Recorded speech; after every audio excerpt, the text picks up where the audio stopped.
ಉತ್ತರ ಪ್ರದೇಶದ ಪ್ರಯಾಗ್ರಾಜ್ನಲ್ಲಿ ಮಹಾಕುಂಭದ ಸಂಭ್ರಮ ಮನೆ ಮಾಡಿದೆ. ವಿಶ್ವದ ಮೂಲೆ ಮೂಲೆಗಳಿಂದ ಕೋಟ್ಯಂತರ ಜನ ಬರ್ತಿದ್ದಾರೆ. ಹಾಲಿವುಡ್ನ ಸೆಲೆಬ್ರಿಟಿಗಳು ಬಂದು ಪವಿತ್ರ ಸ್ನಾನವನ್ನ ಮಾಡುವ ಮೂಲಕ ಪಾವನರಾಗ್ತಿದ್ದಾರೆ. ಈ ಮಧ್ಯೆ ಆಪಲ್ ಕಂಪನಿಯ ಸಿಇಒ ಆಗಿದ್ದಂತಹ ಸ್ಟೀವ್ ಜಾಬ್ಸ್ ಅವರ ಪತ್ನಿ ಕುಂಭಮೇಳಕ್ಕೆ ಆಗಮಿಸಿ ದೀಕ್ಷೆಯನ್ನ ಪಡ್ಕೊಂಡಿದ್ದಾರೆ. ಇದು ಎಲ್ರಿಗೂ ಗೊತ್ತಿರುವಂತಹ ವಿಚಾರವೇ. ಆದರೆ ಸ್ಟೀವ್ ಜಾಬ್ಸ್ ಪತ್ನಿಗೆ ದೀಕ್ಷೆಯನ್ನ ಕೊಟ್ಟಂತಹ ಸ್ವಾಮಿ ಕೈಲಾಶಾನಂದಗಿರಿಯವರ ಇತಿಹಾಸ ಎಷ್ಟೋ ಜನರಿಗೆ ತಿಳಿದಿರೋದಿಲ್ಲ.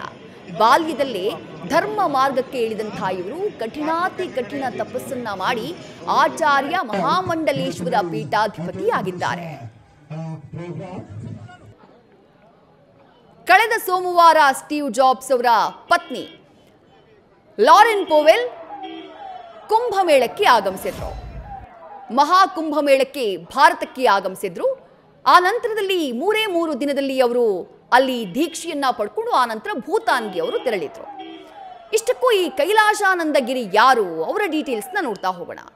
1976ರಲ್ಲಿ ಬಿಹಾರದ ಜಮುಯಿಯಲ್ಲಿ ಕೈಲಾಶಾನಂದಗಿರಿ ಜನಿಸಿದ್ರು. ಮಧ್ಯಮ ವರ್ಗದ ಕುಟುಂಬದಲ್ಲಿ ಈ ಸ್ವಾಮಿ ಜನಿಸಿದ್ರು.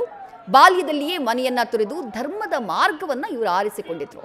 ದೇವರ ಮೇಲಿನ ಭಕ್ತಿಯಲ್ಲಿ ಮುಳುಗಿ ಕುಟುಂಬದತ್ತ ಯಾವತ್ತೂ ತಿರುಗಿ ನೋಡಲಿಲ್ಲ. ಮಹಾಮಂಡಲೇಶ್ವರ ಆಗೋಕೆ ಒಬ್ಬ ವ್ಯಕ್ತಿ ಎಲ್ಲ ಭ್ರಮೆಗಳನ್ನ ತ್ಯಜಿಸಬೇಕಾಗತ್ತೆ. ಆಚಾರ್ಯ ಮಹಾಮಂಡಲೇಶ್ವರ ಪೀಠಾಧಿಪತಿಯಾಗಿದ್ದಾರೆ ಕೈಲಾಶಾನಂದಗಿರಿ. ಜೊತೆಗೆ ಮಹಾಮಂಡಲೇಶ್ವರ ಆಗೋಕೆ ಕಠಿಣ ತಪಸ್ಸನ್ನ ಮಾಡಬೇಕಾಗತ್ತೆ. ಶಂಕರಾಚಾರ್ಯರ ನಂತರ ಮಹಾಮಂಡಲೇಶ್ವರ ಹೊಂದಿರುವವರು ಇವರು. 2021ರಲ್ಲಿ ನಿರಂಜನಿ ಅಖಾಡಾದ ಆಚಾರ್ಯ ಮಹಾಮಂಡಲೇಶ್ವರರಾದ್ರು. ಈ ಮೊದಲು ಅಗ್ನಿ ಅಖಾಡದ ಆಚಾರ್ಯ ಮಹಾಮಂಡಲೇಶ್ವರರಾಗಿದ್ರು. ಕೈಲಾಶಾನಂದ ಹರಿದ್ವಾರದಲ್ಲಿರುವಂತಹ ಕಾಳಿ ದೇವಾಲಯದ ಮುಖ್ಯಸ್ಥರು ಕೂಡ ಹೌದು. ಈಗ ಸ್ಟೀವ್ ಜಾಬ್ಸ್ ಅವರ ಪತ್ನಿ ಲಾರೆನ್ ಪೋವೆಲ್ ಭಾರತಕ್ಕೆ ಬಂದು ಕುಂಭಮೇಳದಲ್ಲಿ ಭಾಗಿಯಾಗಿ ಇವರಿಂದ ದೀಕ್ಷೆಯನ್ನ ಪಡೆದಂತಹ ನಂತರದಲ್ಲಿ ಯಾರೇ ಗುರುಗಳು ಅನ್ನುವಂಥ ಕುತೂಹಲ ಎಲ್ಲರಲ್ಲೂ ಕೂಡ ಮನೆ ಮಾಡಿತ್ತು.